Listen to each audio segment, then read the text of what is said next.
राजेंद्र हगवणे यांची पक्षातून हकालपट्टी करण्यात आली आहे। वैष्णवी हगवणेला न्याय मिळालाच पाहिजे, सूरज चव्हाण यांनी वक्तव्य केलेलं आहे।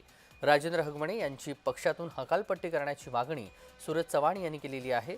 वैष्णवी हगवणेला न्याय मिळालाच पाहिजे असं सूरज चव्हाण यांनी म्हटलंय।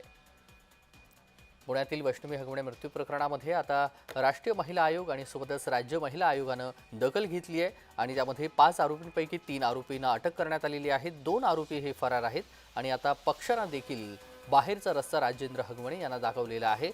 सूरज चव्हाण यांनी याबाबतचं स्पष्टीकरण दिलेलं आहे। पक्षातून हकालपट्टी करण्यात आल्याचं वक्तव्य सूरज चव्हाण यांनी केलेलं आहे।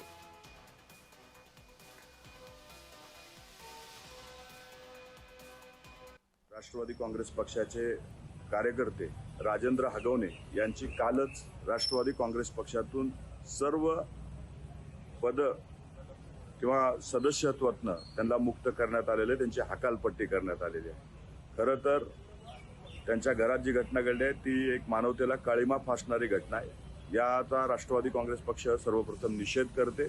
राष्ट्रवादी काँग्रेस पक्षाची मागणी हीच आहे की वैष्णवी हगवणेला न्याय भेटला पाहिजे। तिच्या विरोधात ज्यांनी तिला त्रास दिलाय त्यांच्यावरती कडक कारवाई झाली पाहिजे, अशी राष्ट्रवादी काँग्रेस पक्षाची मागणी आहे।